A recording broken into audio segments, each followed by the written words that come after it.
most people's number one fear is public humiliation, okay?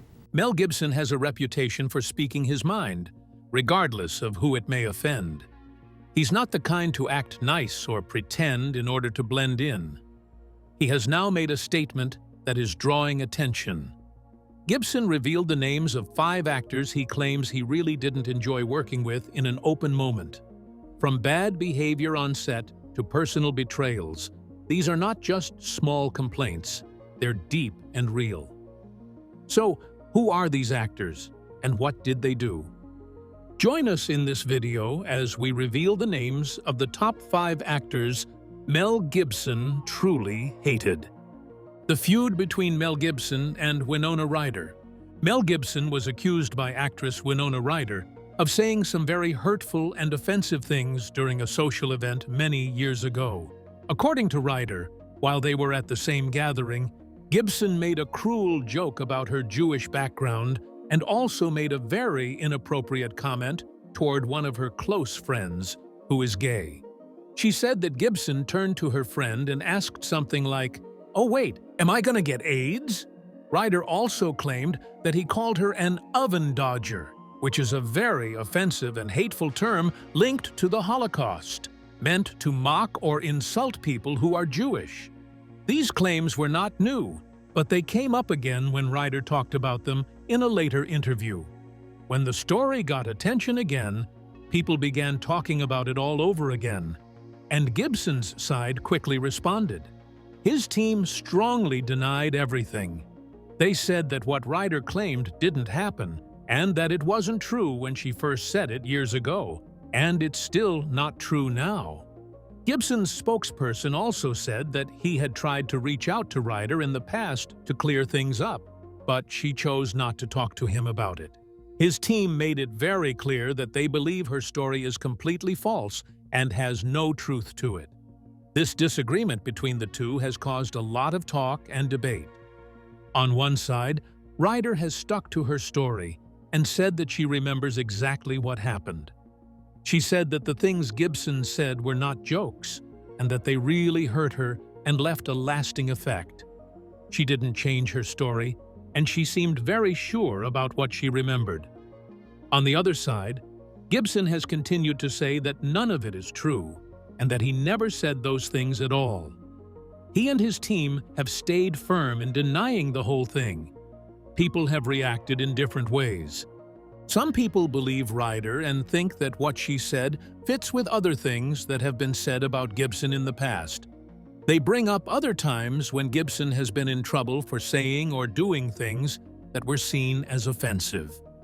These people say that Ryder's story seems believable because of that history. They also say that the fact she has told the same story for years makes it more likely to be true.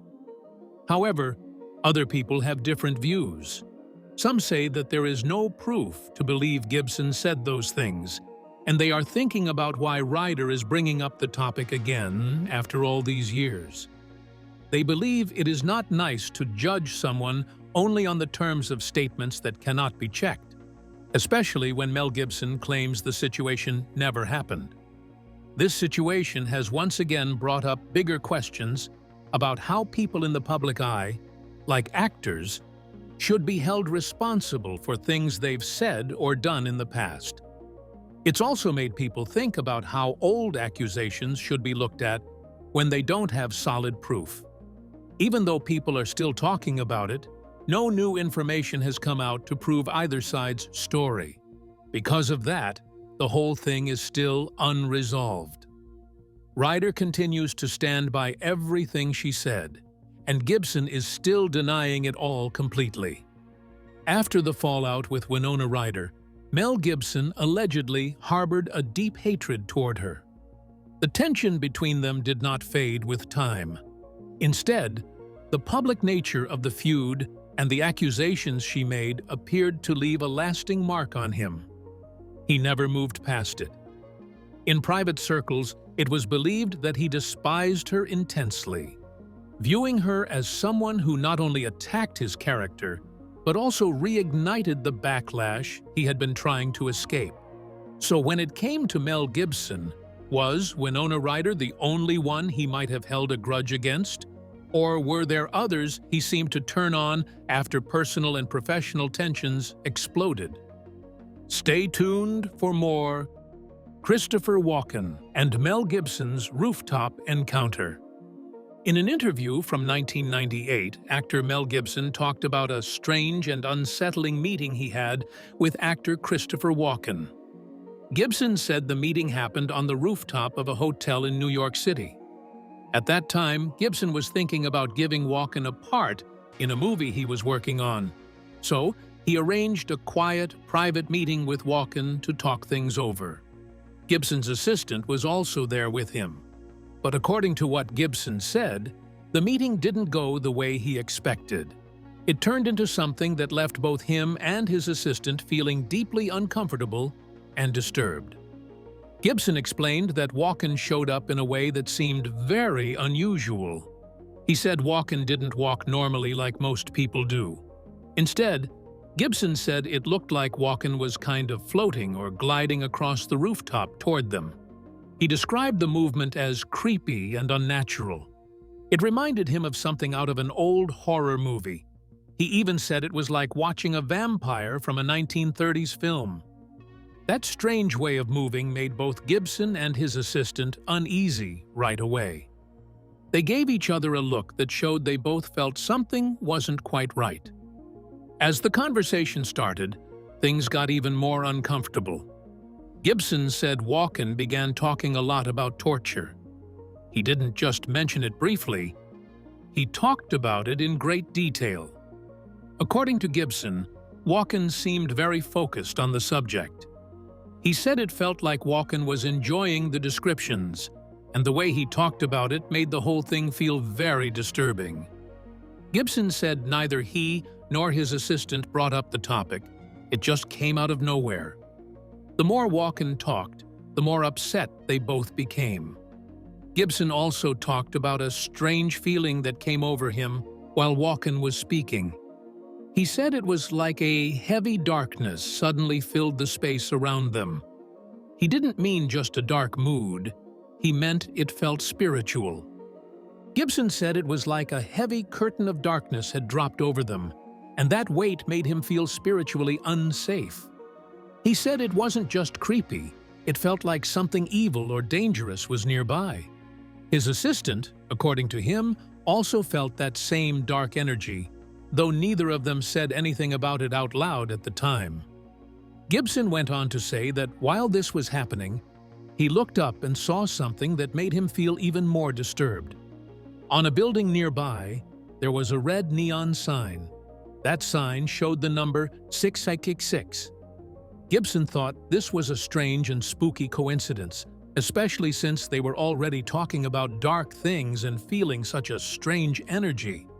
Seeing that number, commonly known as a symbol for evil, made him feel even more certain that something was very wrong with the situation. Toward the end of the meeting, Gibson said Walken looked at him and smiled. But it wasn't a friendly or warm smile. Gibson described it as wide, strange, and almost mocking. That smile made him feel nervous.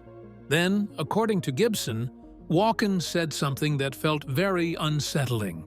Walken reportedly said, "I know who you are, and you know who I am." Gibson didn't understand exactly what he meant by that, but it gave him chills. He thought it was more than just a weird comment. It felt like Walken was hinting at something deeper, maybe even something spiritual or supernatural. After that meeting, Gibson decided he didn't want to cast Walken in the movie after all. He said he never worked with him again. He also shared that even though he couldn't prove anything for sure, the experience stuck with him. It stayed in his mind for years. He truly believed there was something dark or dangerous about Walken that day. At one point, Gibson even wondered if Walken might be something evil. He even said he thought he might be the Antichrist, or, at the very least, touched by something very dark. Gibson eventually told this story in public, saying it was one of the most disturbing and strange moments of his entire career. Was Christopher Walken the only one who felt the sting of Mel Gibson's anger? Or were there others who found themselves caught in his crosshairs, too? Let's find out. The clash between Mel Gibson, Robert De Niro, Alec Baldwin, and Pedro Pascal. Mel Gibson has openly shared his dislike for some actors in Hollywood, and one of them is Pedro Pascal. People close to Gibson say he doesn't like how Pascal brings politics into his roles and public life. Gibson feels that Pascal, like many others in the industry, cares more about sharing political opinions than focusing on telling good stories. He's said that Pascal seems to play the same type of character in every show or movie, like The Mandalorian and The Last of Us, and that his political posts online are insulting to the fans who helped make him famous. Gibson also feels there's a double standard in how Hollywood handles people's opinions. He pointed out that Pascal has shared rude and harsh political posts online, but still kept all his jobs.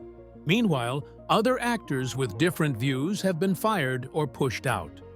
To Gibson, this shows that Hollywood only accepts people with certain opinions and punishes those who think differently, which he finds unfair and dishonest.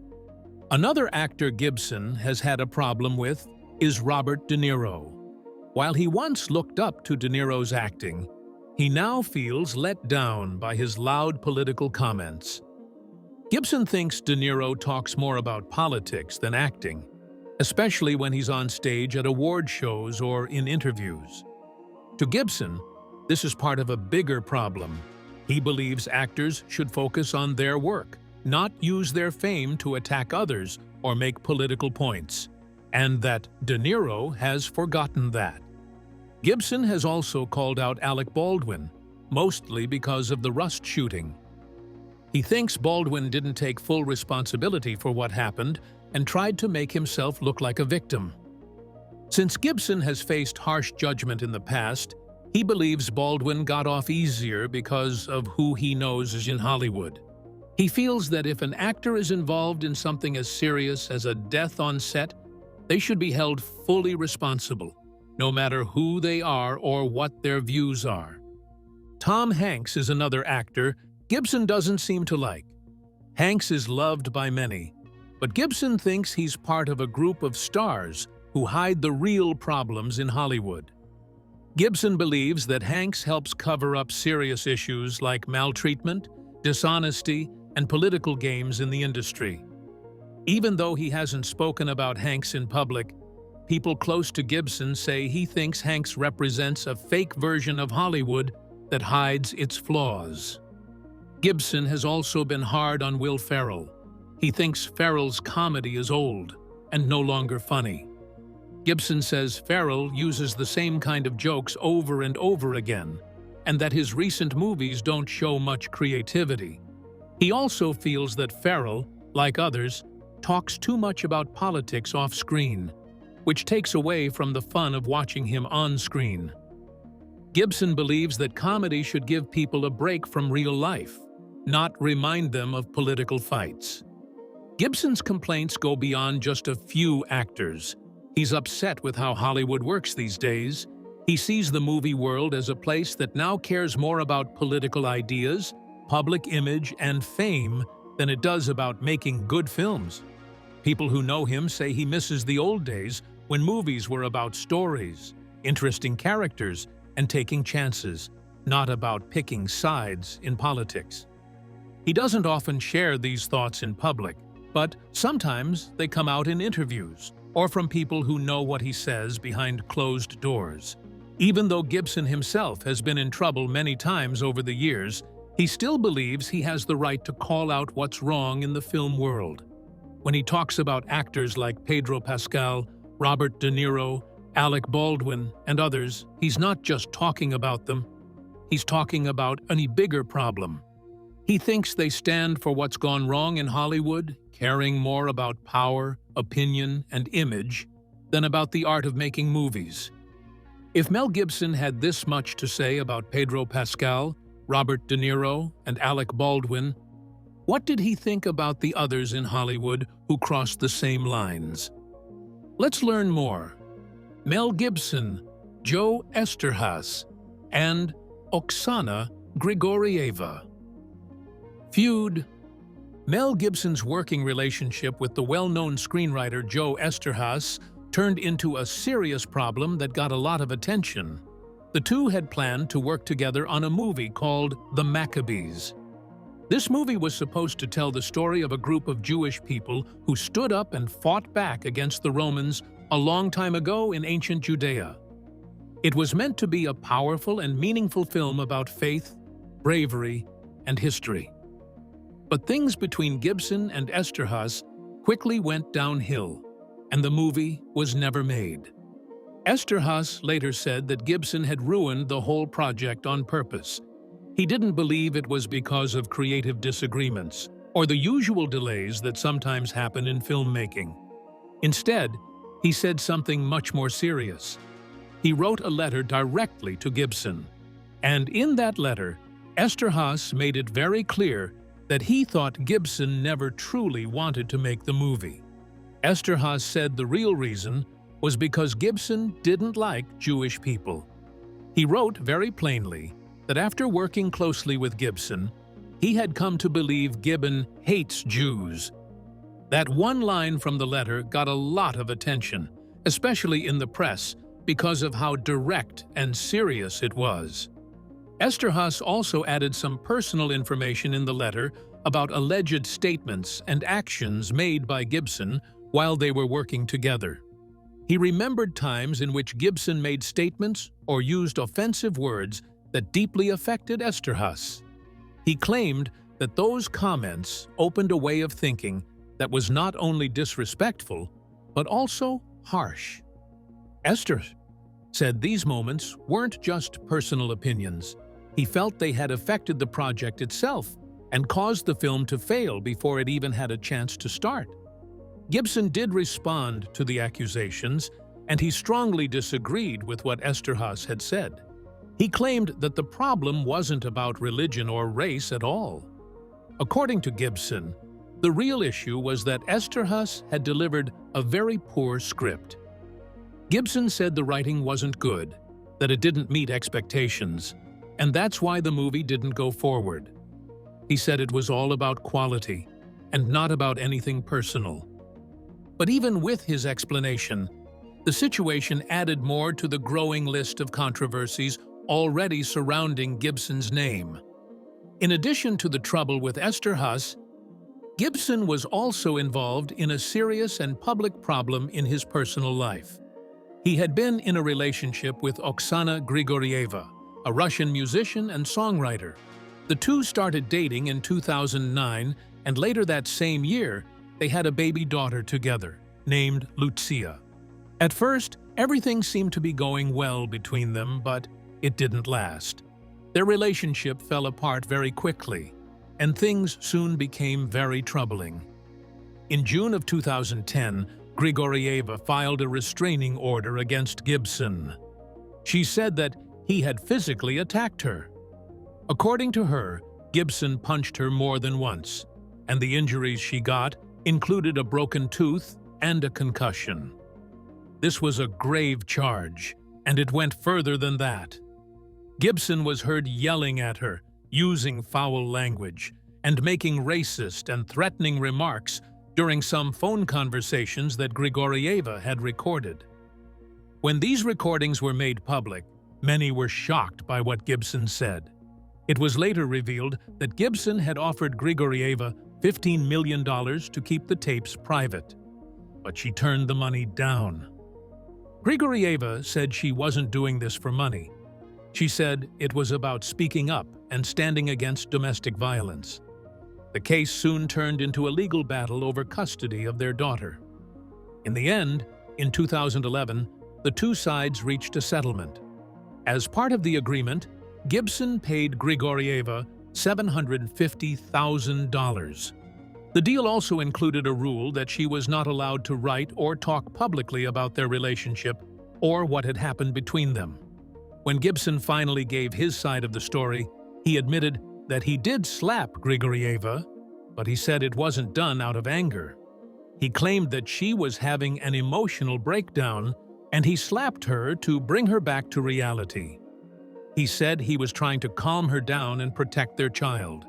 But even with this explanation, many people did not accept it, and the damage to his public image continued to grow. This case, along with all the others, played a big part in how people in Hollywood and around the world saw Mel Gibson from that point on. Mel Gibson may have held a grudge against Joe Esterhaas and Oksana Grigorieva, possibly seeing them as people who damaged his reputation and exposed his private life to public judgment.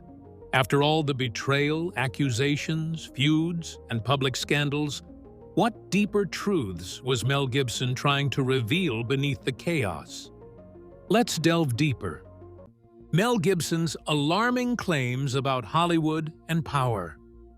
One of the most talked about people for a long time, Mel Gibson is known for his amazing roles and success as a director, as well as his honest views on topics that many do not want to talk about. In more than 30 years of interviews, Gibson has frequently criticized what he perceives to be structural problems in Hollywood, specifically focusing on predatory conduct, corruption, and a pervasive moral decline that he feels permeates the business. In a 1998 interview, Gibson recounted a disturbing comment from a Hollywood producer who allegedly said that women were only useful in films if they were naked or dead. Although the producer in question was not named, many have speculated that Gibson was referring to Harvey Weinstein, especially given Weinstein's eventual public downfall and the subsequent Me Too movement. Gibson pointed to the trend of actresses feeling pressured to appear nude in order to gain serious recognition or awards, highlighting the exploitative culture that existed behind the scenes long before it became mainstream news. Gibson's views on Hollywood's darker side didn't end there. He has said that the entertainment business is full of little heathens and is replete with images of the devil. Some people interpret Gibson's comments as metaphorical, while others think he might be speaking from personal experience with a deeper, more sinister element working behind the scenes. Because of these words, a lot of people think Gibson has a strong doubt about Hollywood's ethics. Gibson questioned the true nature of the political system and mocked the former president, Bill Clinton, in a 1995 interview with Playboy. He brought up the idea of the deep state, which says that political systems are ruled by the rich class for their own gain. He specifically mentioned the Rhodes Scholars, asserting that they were being prepared for a new world order, and he compared the ideology and rhetoric of these covert organizations to that of Marxism. Gibson's conviction that there is a covert global power structure was in line with long-standing conspiracy theories regarding the manipulation and control of the government. Gibson's image for strange and harsh claims was further backed up by a certain story that involves fellow actor Christopher Walken. During a discussion, Walken reportedly walked toward Gibson in a strange manner, leading Gibson to liken him to a vampire. Their talk turned dark, as Walken allegedly described in detail various forms of torture. After the encounter, Gibson claimed to have seen 666 glowing in red lights, an event he took as either a strange coincidence or a supernatural warning. He humorously, or perhaps ominously, suggested that Walken might be the Antichrist, a comment that echoes a famous line delivered by Walken's character in the 1993 film True Romance, where he said, "I am the Antichrist." While some critics have dismissed Gibson's remarks as eccentric or even unhinged, others have come to view him as a whistleblower of sorts, someone who was punished for exposing uncomfortable truths about the entertainment industry. Regardless of being one of the highest-earning actors and an Academy Award-winning director, Gibson's controversial views and personal behavior have always covered his professional success, causing him to fall out of favor in Hollywood. He was accused of racism, sexism, homophobia, and anti-Semitism, which led to his near-complete removal from the industry for a while. However, a recent appearance on The Joe Rogan Experience helped rekindle public interest in Gibson's viewpoint, with many listeners taking his remarks as proof that he was either a misunderstood truth-teller or a deeply troubled person whose genius came at a price. For some, the podcast episode changed public perception by portraying Gibson as someone who has been demonized for having the audacity to speak out about the unsettling realities of Hollywood's internal culture. Rogan's platform also gave Gibson the freedom to express himself more than traditional media outlets usually allow. Mel Gibson's pattern of challenging institutional narratives, whether they pertain to politics, religion, or the film industry itself, has been evident throughout his career. His opinions, which are frequently expressed through candid and intensely felt tales, provide insight into a mind that is both praised for its creative genius and denounced for its divisive outbursts. His experiences, stories, and suspicions continue to fuel debates about the nature of power and secrecy within Hollywood and beyond. Despite all the backlash and betrayal, is Mel Gibson finally ready to return with his boldest project yet? Let's take a closer look. Mel Gibson moves forward with bold sequel to The Passion of the Christ. Even with all the controversy and backlash he has faced over the years, Mel Gibson is moving ahead with his long-awaited sequel to The Passion of the Christ. The first movie came out back in 2004, and now, over 2 decades later, Gibson is finally sharing real updates about the next chapter. According to CBN's Hollywood insider Billy Hallowell, this next project is not just one movie, it's likely going to be 2 films. That means the original will become part of a trilogy. Gibson says this new story is too big to fit into just one movie, and that it took him about 8 years just to write the script. He has spent a lot of time planning and working through every detail to get it right. The sequel, titled The Resurrection of the Christ, will take things even further than people might expect. Gibson has revealed that to tell this full story, he has to go all the way back, starting with the fall of the angels and the events in heaven before Jesus' resurrection. That's why it's being split into 2 parts. He described it as a huge project and even called it massive. While there's no official release date yet, many expect the first of the 2 new movies to come out sometime next year. Fans are eager to see how Gibson will bring this powerful and complex story to life on screen. Hallowell, who keeps a close eye on Christian entertainment in Hollywood, says this project is just one part of a bigger trend. Faith-based content has been gaining more attention lately. From popular series like The Chosen to shows like The King of Kings and David on Amazon Prime, interest in Bible-based stories seems to be growing. Hallowell believes that many people are hungry for truth in today's world, and that's why Christian content is becoming more popular again. He also pointed out that while Hollywood moved away from faith-based stories for a long time, it's now starting to recognize that there's a large and eager audience for them. Millions of people, especially in the US, want to watch movies and shows that reflect their faith. Back in 2004, The Passion of the Christ was one of the few major films to do that. It was also an independent project. Mel Gibson spent $30 million of his own money to make it, and it ended up making almost $1 billion worldwide. It became the highest-grossing R-rated film ever, until recently, when Deadpool and Wolverine broke the domestic record in 2024. Even so, The Passion still made more money worldwide than that newer film. This proves, once again, that there's a strong market for Christian stories, especially when they're told well. Billy Hallowell also had a personal message for viewers who may feel unsure or skeptical about all of this. He encouraged them to look deeper and think about the resurrection of Jesus. He said that when you look at all the facts and the evidence, it makes the most sense to believe that Jesus truly did rise from the dead. For him, this is the most important truth in the history of the world. And now, with a big-budget film focused on that truth, he's excited to see it brought to life in theaters. There was one more thing Hallowell shared about the new movies. Gibson wants to stay true to the Bible.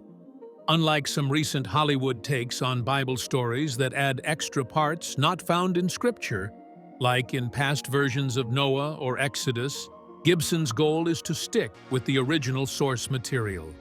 Hallowell compared it to how the Lord of the Rings movies were faithful to J.R.R. Tolkien's books. He said people loved those movies because the creators respected the story. He hopes Gibson will do the same with the resurrection. Finally, Hallowell reminded everyone that Gibson's original film helped open the door for many of today's Christian projects. After The Passion came out, movies like God's Not Dead and the Bible series followed in its footsteps. Now, with the success of shows like The Chosen, it's clear that there's still a strong demand for meaningful, faith-based stories. And, with Gibson returning after all these years, it feels like a full-circle moment, one that could bring even more powerful content to screens around the world.